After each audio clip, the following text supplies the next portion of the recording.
Olá, pessoal, sejam bem-vindos à primeira jornada de investigação e prática em saúde.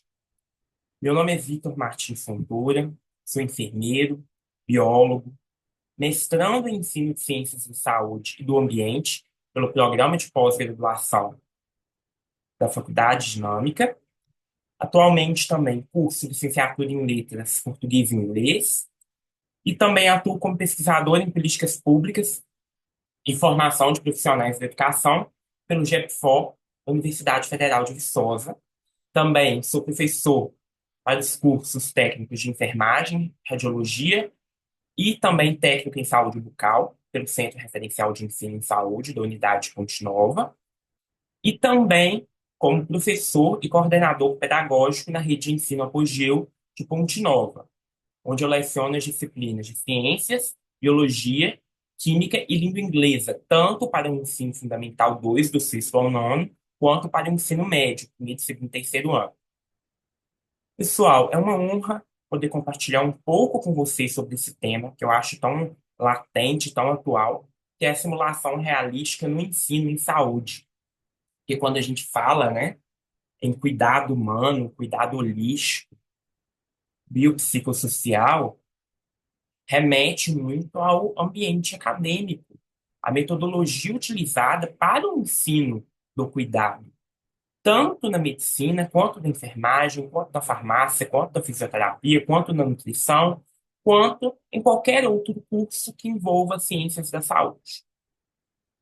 Então, pessoal, a simulação realística, ela vem ali realmente para trazer uma proximidade entre a teoria e a prática. Só que ela ainda é muito confundida. Muitas vezes a pessoa pensa, tô ali em uma aula que tem um laboratório, saiu daquela sala de aula formal, né? É uma simulação realística, não é? Então a gente tem que entender o que que é a simulação realística, para além de um laboratório que tá, certo? Então, a introdução à simulação realística é uma metodologia inovadora na área da saúde e ela é utilizada há pouquíssimo tempo, porque realmente ainda confunde. Uma aula, por exemplo, de punção. Vai a turma para o laboratório. Tem ali o professor, tem os alunos e tem o material para punção. Isso não é simulação realística. Simulação realística é quando você tem ali o laboratório, o material para punção, mas você tem ali outros recursos, como, por exemplo, uma realidade aumentada, enfim, um boneco que ele reage a estímulos e um professor capacitado para essas tecnologias em saúde. Então, não adianta também eu ter um laboratório de simulação realística sem que o docente ele esteja capacitado para lidar ali com esses artefatos tecnológicos. Também é um outro ponto que a gente tem que lembrar que requer treinamento da instituição ali de ensino, tá? E são em cenários controlados, que replica cenários clínicos reais. Ele aproxima muito ali o cenário prático, por exemplo, da atenção primária à saúde, né? Da unidade básica de saúde. Se for um cenário hospitalar, ele pode ali se manifestar em diversos setores. Você pode ter um laboratório de simulação realística voltado para o centro cirúrgico, técnicas operatórias, você pode ter ali um para clínica médica, você pode ter ali um para pediatria, enfim. Então, ele se aloca também em setores dos laboratórios de simulação realística, justamente para te dar ali uma vastidão referente aos diversos cenários que você pode encontrar e vai encontrar na prática. E ele é utilizado justamente para ser uma ponte entre a teoria e a prática da formação profissional. Porque aquele aluno, ele não chega, por exemplo, né, no estágio sem ter uma vivência mais real, mais palpável, né? O pessoal da medicina, e da enfermagem e da farmácia já está mais acostumado com o OSCE, que é uma prova que você faz geralmente um ano antes de sua forma, um ano antes, né, de se formar, para ver se você realmente pode ir para o ambiente de estágio. Então, o aluno ele só passa ali para o internato, o internato da medicina são 2 anos, o internato da enfermagem 1 ano. Então, você só vai para o internato se você passar nesse OSCE. E esse OSCE utiliza o mecanismo de simulação realística. Então, é uma ponte ali que une a teoria e a prática. Porque, às vezes, a gente tem, né, enquanto preceptor de estágio, que eu acompanho os meus alunos diariamente também no hospital, enfim, na atenção secundária e terciária, precisamente, eu vejo uma dificuldade entre a teoria e a prática. Às vezes o aluno ele é muito bom na teoria, chega na prática ele já não é tão bom. Mas aí onde que está a defasagem? A gente tem que voltar mais uma vez, né? Na base, na formação. E também, às vezes, aquele aluno, nossa, ele desenvolve tão bem na prática, às vezes na teoria ele nem era tão bom, né? Enfim, eu costumo falar com os meus alunos, é que mais me preocupa aquele aluno que não tem uma visão humana do que aquele aluno, às vezes, que não vai tão bem na técnica. Porque a técnica você aprende, a visão humana não. Visão humana você ali leva realmente berço. Você traz ali a sua trajetória, né? Então, as relações interpessoais, ela interferem muito nisso. Então, o aluno que não tem ali uma moral, uma ética, enfim, ele vai ter dificuldade no campo prático. Então, isso é bom também chamar atenção para isso. E é uma adoção crescente nas instituições de ensino em saúde adotar a simulação realista. E realmente um método, como ele consegue aproximar ali a teoria à prática, ele é muito eficaz e eficiente. Então você alcança aquele resultado que você quer, destinado a inúmeros procedimentos, inúmeras vivências no cenário acadêmico. E quais são os fundamentos no que sustenta a simulação realista? O primeiro deles é o aprendizado experimental. Ou seja, o aluno ele tem a chance de experimentar na prática aquilo que ele viu na teoria. E por ser um ambiente controlado, você tem uma segurança em deixar esse aluno fazer determinado procedimento. Porque você sabe que o cenário ele é controlado. Você sabe ali que aquele aluno ele vai estar cumprindo com o mínimo da segurança. Ele vai utilizar o EPI.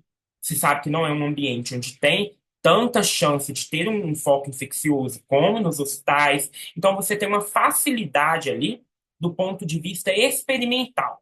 Talvez um ambiente real, ele vai te exigir um pouco mais, se você não tiver essa vivência experimental.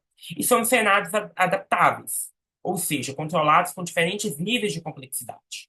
Por exemplo, uma aula de punção, né? No laboratório de simulação realística, você pode começar, por exemplo, com um boneco ali onde que ele tem uma veia um pouco mais tranquila ali para funcionar. E depois você pode ir dificultando, né? Porque tem bonecos que ele muda ali a conformação ali da questão da circulação para você ver o grau de dificuldade. Então, você consegue ele passar para a etapa adiante, o aluno só vai funcionar com um paciente mais difícil se ele conseguir funcionar um paciente, entre aspas, fácil, né? Então, tem como você adaptar os cenários aos diversos tipos de complexidade. Também tecnologia avançada, utilização de manequins, atores e tecnologia avançada. Interessante essa questão de atores, que até mesmo muitos hospitais hoje, referência, eles contratam ali atores até mesmo para atuar no processo seletivo, realmente fingir ali uma conversa com o paciente. Isso também é simulação realística. Porque às vezes a gente pensa também, nossa, é só artefato tecnológico. Não. Às vezes você vai ter ali um paciente pra, né, que é um ator para você atender. E do outro lado ali vai ficar a banca te avaliando. E também um ambiente seguro, igual eu falei, para desenvolver as habilidades e competências que o aluno ele deve desenvolver daquele tipo de procedimento, daquele tipo de profissão que ele almejou tanto, certo? Quais são os benefícios, então, para os estudantes? Competências e crítica. Ou seja, você permite com que o aluno ele coloque em prática aquilo que ele aprendeu. E também, se ele não aprendeu da forma correta, aquele momento ali é o momento dele errar, que é num laboratório, né? Simulação realística. E se ele errou, por que que ele errou? Então, gera ali uma expertise crítica no aluno. Por que que eu errei? Então, vou voltar lá na técnica, vou voltar lá na teoria. Vamos ver se o passo a passo que eu fiz está correto? Geralmente não vai estar, né? Então, você desenvolve um pensamento crítico do aluno para aquela técnica que ele está fazendo. E a participação ativa do aluno no processo de aprendizagem. O aluno, ele deixa ali de ser um mero receptor da informação para o agente ativo no processo de aprendizado, de ensino, no processo de cuidado. Ali ele tem que literalmente colocar a mão na massa. Também a retenção e confiança, ou seja, você aprimora o conhecimento do seu aluno Você aprimora também a autoconfiança do seu aluno para realizar aquele devido procedimento. E é algo que eu ouço dos meus alunos em campo prático: professor, nossa, me deu um frio na barriga antes de fazer esse procedimento, ou eu não estou confiante. Então, o laboratório de simulação realística, ele permite trabalhar estes fatos com seus alunos, ou seja, ele permite com que o estudante ele desenvolva até uma autoconfiança muito maior, que às vezes o aluno ele só vê na teoria, depois ele só vai realizar na prática mesmo com o paciente de verdade. Ele vai inseguro, sim, que ele nunca fez isso, né, em um laboratório de simulação realística. Então, também treina essa questão de autoconfiança, porque nós temos bonecos que ele reage a estímulo que é tão parecido mesmo com o ser humano, que ele vai desencadeando ali uma autoconfiança no seu aluno. E também a vivência prévia da profissão antes da prática real. E mais uma vez, é um ambiente que permite ali atrelar a teoria à prática, mas que não é um ambiente real propriamente dito. Então, ele traz inúmeros benefícios para o aluno e até mesmo para o futuro paciente desse aluno, né? Porque ele já teve essa vivência prévia. Então, obviamente, parte-se do pressuposto que ele já fez esse procedimento uma vez. Então, as chances dele errar vai ser um pouco menos. Quais os impactos ali nas habilidades clínicas? Primeiro impacto é trabalhar técnicas específicas, por exemplo, técnica de aferição de pressão, técnica de sutura, técnicas de manejo na parada cardiorrespiratória. Ou seja, separa ali, nós não temos diversas disciplinas. O laboratório de simulação realística ele vai separar ali em blocos, vai trabalhar de fato aquela técnica específica ali com aquele aluno, com diversos tipos de complexidade, começando do mais fácil, do médio, depois para o mais difícil. E também você treina liderança e decisão, ou seja, o processo ali em que aquele aluno ele vai ter que tomar uma decisão clínica voltada ali com um aparato científico e bioético. A gente não pode esquecer ali também do fator da bioética. Nós temos diversas correntes ali que vai nos ajudar no processo de tomada de decisão. Sobretudo ali a bioética principalista, que considera autonomia, beneficência, não beneficência, justiça, equidade. A bioética do cuidado, bioética da proteção, enfim, bioética. Nós temos diversas ali, bioética holística, enfim, nós temos diversas correntes que vai ajudar ali no processo de tomada de decisão. E esse ambiente controlado de simulação realística permite o desenvolvimento de liderança. Eu costumo falar que uma das grandes dificuldades hoje de formar enfermeiros é formar enfermeiros líderes da equipe, né? Eu acredito que também é uma realidade nas outras áreas, como medicina, farmácia, fisioterapia, porque a liderança, ela envolve um autocontrole, ela envolve você entender a sua equipe, ela envolve lidar com pessoas, lidar ali também com questão científica, seguir protocolos, enfim. Então, o líder, ele não é um chefe. O líder é quem está ali realmente junto com a equipe, para a equipe e para algo maior, que é o bem-estar do paciente. Então, a liderança, ela também se aprende. E também fortalece o trabalho em equipe. Então, o laboratório de simulação realística vai simular uma equipe de saúde. Não é só o aluno fazendo uma técnica sozinha. Não. Então, o aluno com mais alguém. Então, fortalece ali o trabalho multidisciplinar. Você pode juntar, inclusive, turmas de cursos diferentes em um laboratório de simulação realística. Por exemplo, se você tem aí na sua instituição, ou se você é aluno, tem ali na sua faculdade, enfim, um laboratório, por exemplo, de simulação realística de técnica operatória. Você pode trabalhar ali com o pessoal da enfermagem, da medicina, da fisioterapia, da nutrição, todo mundo junto, da farmácia. Você pode fazer ali uma atividade que traga todos esses cursos. E também reduz as lacunas entre teoria e prática. Mais uma vez voltando, é tão difícil a gente assimilar a teoria sem a prática. E às vezes na prática a gente vê que é algo até mais fácil do que só na teoria. Quais são as habilidades ali desenvolvidas? A primeira, comunicação profissional, justamente vai exigir ali o contato profissional-paciente. Então, espera-se que esse aluno ele tenha uma vivência realmente de oratória e de contato ali, olho a olho com o paciente, para saber mesmo o que que o paciente está sentindo, trabalhar na amnese, no exame físico, enfim, e até mesmo a comunicação entre profissional e profissional, que vai te exigir ali uma linguagem mais técnica, mais robusta. Então, você consegue trabalhar isso também. Outro ponto é o estresse e preparação, porque não vai ter ali um ambiente zero estresse na prática profissional.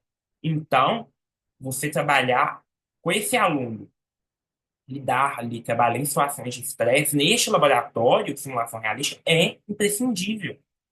Vá que esse aluno, por exemplo, trabalhe futuramente, né, quando formado, em um pronto-socorro, em uma unidade básica de saúde, até mesmo em uma sala de aula, sempre tem, né, uns impasses e outros. Então, realmente você vai preparar o aluno para situações de estresse.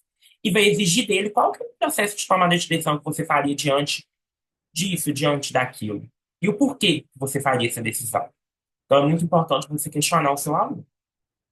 E também você trabalha com ele alguns desafios éticos. Que você vai ter em um ambiente seguro, controlado, você pode também indagar. Se o paciente se nega, por exemplo, a receber, ele já deixou escrito em vida, em testamento vital, que ele não quer ser reanimado, o que que você faria diante de uma parada cardiorrespiratória? Fica aí o questionamento. E às vezes, se você treina esse aluno no laboratório, ele tem ali, chegar numa realidade prática, né, ele vai saber lidar com esse desafio ético de uma forma um pouco mais tranquila, não vai ser 100% tranquilo, mas de uma forma um pouco mais tranquila do que aquele aluno, às vezes, que não teve a vivência. E também você trabalha a humanização do cuidado. Isso é tão importante, né, a gente falar de humanização. O que que é humanização, né? É você ali realmente tratar a pessoa com os direitos que ela realmente tem e também que ela é uma pessoa que ela tem autonomia, né? Realmente, você trabalhar com o outro aquilo que você também gostaria que fosse trabalhado com você. A visão empática, né? Se colocar no lugar do outro, tão importante, mas sem sentir a dor do outro, porque a dor do outro a gente não vai conseguir sentir, né? Mas a gente pode se colocar no lugar do outro e deve se colocar no lugar do outro. Até mesmo porque, na nossa vivência prática, imagina, se você lida, por exemplo, com óbitos, se você não tiver controle emocional, você não vai conseguir cuidar dos outros pacientes que você tiver. Mas se você também não sentir nada daquilo ali, nossa, você tá uma pedra, né? Literalmente. Então, será que você pode ali realmente não ter sentimentos cuidando de uma pessoa que tem sentimentos? Então, você vai ter que dosar isso também. Então, trabalhar ali uma simulação realística é também trabalhar a prática da empatia e humanização do perigo. É você cuidar de uma outra pessoa, né? Gente cuidando de gente. E não profissional cuidando de qualquer outra coisa. Não, você é um profissional que vai estar cuidando de uma pessoa. Né? E você é um profissional, você é uma pessoa também. Né? Você não vai estar cuidando de um objeto, você vai estar cuidando de uma pessoa. Então você tem que ter um olhar humano, sim. Quais as aplicações práticas na formação profissional? Diversos são os cenários, pessoal, tanto de curso técnico, quanto de graduação, curso superior, quanto tanto pós, e até mesmo se você já estiver ali no mercado de trabalho e precisar de uma educação continuada permanente. Nos cursos técnicos é possível uma prática de habilidades clínicas básicas, né? Trabalhar a técnica mesmo daquele procedimento. E na graduação, integrar ali um conhecimento teórico mais robusto com a prática. Na pós-graduação, são cenários complexos de alta fidelidade, justamente porque trabalha ali com pesquisas um pouco mais complexas, então vai te exigir ali uma alta fidelidade para que você consiga desenvolver uma pesquisa científica que possivelmente vai ser publicada posteriormente, e também atualizar protocolos e procedimentos em ambiente prático. Você trabalha ali em uma unidade básica de saúde, num hospital, numa clínica especializada, você, né, você precisa ali de investir em educação continuada permanente, foco também na questão de simulação realística, ou às vezes você está vendo que aquele protocolo institucional daquele fluxo não está indo muito bacana, simulação realística vai te ajudar ali a propor alguns parâmetros para você mudar esse protocolo. Principalmente quem trabalha em setores de qualidade e define os procedimentos operacionais padrões, os POPs, enfim, os fluxos internos dos setores, é muito bacana, né? E também chama a atenção da gestão. Vamos investir em um laboratório de simulação realística dentro das unidades de saúde? Por que não você ter um laboratório de simulação realística dentro de um hospital, por exemplo, para você treinar a sua equipe? Às vezes um profissional recém-contratado ou algum profissional, seja velho de casa mesmo, mas que já está enfrentando ali uma dificuldade em algum procedimento, leva ele para um laboratório de simulação realística, treina ele vai ter uma facilidade maior em lidar realmente com o paciente. Qual é a metodologia e a implementação? Não é assim, você dispor de um lugar, dispor ali da estrutura e pronto, vamos praticar. Não é assim. Você tem que ter estruturação de cenários, sim, cenários baseados em evidência, cenários reais, cenários que dispõem ali dos requisitos mínimos de segurança e biossegurança, e também briefing e execução, são aquelas orientações iniciais e execução com complexidade. Então você enquanto professor, tem que dar o comando, e o aluno ele tem que entender o comando que você está dando, porque senão não vai fluir. Você tem que saber também para que você vai fazer aquele procedimento, aquela técnica, o porquê, como que você faz, quando que você deve fazer, quais são as intercorrências que aquela técnica pode trazer, o que fazer se você tiver uma intercorrência, e também, além disso, avaliar todo o processo e você, enquanto professor, vai ter que dar um feedback para o seu aluno. Como que foi a realização dele durante essa simulação realística, o que que ele precisa melhorar. Então, não é só ir ali fazer a técnica e pronto, não, tá? O desbriefing e avaliação, aquela discussão reflexiva e feedback contínuo. Às vezes, cara, em um procedimento, o aluno não vai muito bem. Mas se você passar para ele um feedback, fala para ele, olha, nós vamos fazer esse próximo, né, esse próximo procedimento tal dia. Eu preciso que você reforce um conhecimento X dentro deste tópico. Ele vai estudar, ele vai lembrar do que ele errou, e às vezes na próxima aula ali, em um ambiente de simulação realística, ele vai ter um rendimento muito melhor. Quais são os desafios e as perspectivas futuras? Inovação e pesquisa é realmente ter pesquisas a longo prazo, comparando ali, né, isso é uma dica para quem gosta de fazer pesquisa assim como eu, é uma boa ciência. Você comparar ali aquele aluno que ele teve uma formação sem simulação realística com aquele que teve simulação realística, será que teve alguma diferença? Enfim, capacitação docente. Então, você precisa integrar a grade curricular também do curso em como você trabalhar a simulação realística, para que você tenha, posteriormente, um docente daquele curso que tenha passado por este processo e que saiba lidar com aquele aparato tecnológico. E também investimento nas instituições, porque, gente, é um investimento grande, sim, mas se a gente pensar a ponto de vista do retorno que trará, vai te dar né, ali um profissional muito mais capacitado para o mercado de trabalho. E também a avaliação. Então, você precisa trabalhar com o corpo docente os métodos avaliativos. O que que eu vou avaliar? Quando que eu vou avaliar? Como que eu vou avaliar? Quem eu vou avaliar? E também o feedback. Porque quando a gente passa uma prova formal, né, realmente em papel, o aluno ele fica assim, será que o professor já corrigiu quando termina a prova, né? Aí você tem a aula com o aluno, com aquela sala, né? Enfim, outro dia, o professor já corrigiu a prova, já corrigiu a prova. Enfim, às vezes, quando é uma aula prática, a gente não dá esse retorno, esse feedback. Obviamente, não vai ser em formato ali de papel, ou até pode mesmo você escrever um feedback para o aluno. Mas quando você tem algo ali na simulação realística, é importante que você traga esse feedback para o seu aluno. E o que que a gente pode concluir diante disso? Que a simulação realística é uma ferramenta essencial que transforma o ensino em saúde. Também propicia formação de profissionais competentes. Então, é uma ferramenta que ele vai aproximar ali o aluno enquanto, enquanto aprendiz, enquanto é, futuro profissional do campo prático, da vivência, que realmente nós, né, enquanto estudantes, a gente fica louco para chegar à parte prática de colocar a mão na massa. Só que às vezes a gente não tem essa vivência realística. Aí a gente chega, a gente quer que chegue, chega na prática, chega com medo na prática, né? Mas também o medo, ele é um pouco bacana, só que ele tem que ser dosado. Porque também aquele aluno nosso que ele não tem medo, ele já vai e faz o procedimento, me preocupa também. Porque às vezes, se você não sentiu medo, né, você vai lá e faz o procedimento, até mesmo sem saber. Quando se você tem medo, se você não souber, você não faz, você recorre a quem sabe. Obviamente que não pode ser aquele medo que te paralisa, né? Precisa ser um medo dosado. Então, nesse ambiente de simulação realística, também é possível você trabalhar isso também.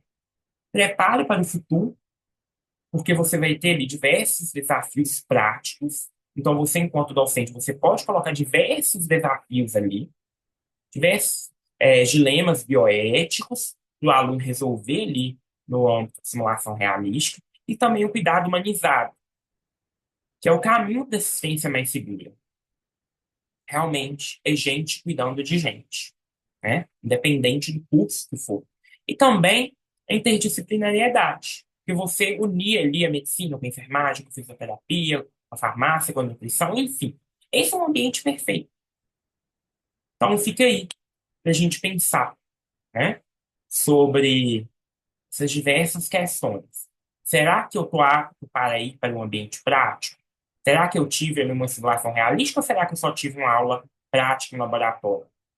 E quando eu tive, né, se eu tive essa simulação realística, o meu professor ele soube ali utilizar do recurso tecnológico que estava disponível ou ficou só ali em um laboratório de simulação realística, mas em perfil de aula prática em laboratório comum? E se eu tive ali uma aula de simulação realística, o professor soube utilizar o recurso, mas ele te deu feedback. Enfim, se você teve a aula, o professor que ele soube utilizar, você teve o feedback, você, enquanto aluno, parou para analisar o feedback, parou para estudar, ver o que que você pode melhorar, o que que você já tem como potência, o que que você já tem como fragilidade, naquele nicho do conhecimento específico da sua área de formação? Fiquem essas indagações para a gente pensar. E também você sabe propor um cuidado humanizado, empático, se colocar no lugar do outro, ou saber ouvir o seu paciente, as queixas, garantir os direitos dele enquanto pessoa, autonomia, beneficência, não maleficência, idade, enfim. Essas são as referências que eu utilizei. Gostaria de deixar esse recado. Antes de tudo, tá o meu e-mail, podem entrar em contato, tá, pessoal? Qualquer dúvida podem mandar aí no chat.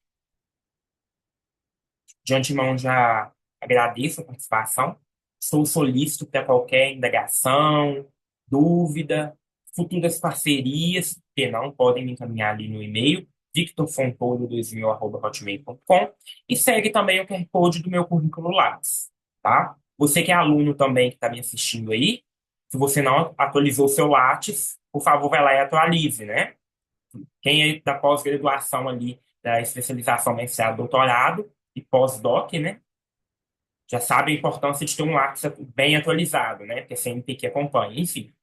Então, eu gostaria de deixar essa frase: se a educação sozinha não transforma a sociedade, sem ela, tão pouco, a sociedade muda. Grande Paulo Freire, né? Nosso patrono da educação aí. Então, muito obrigado.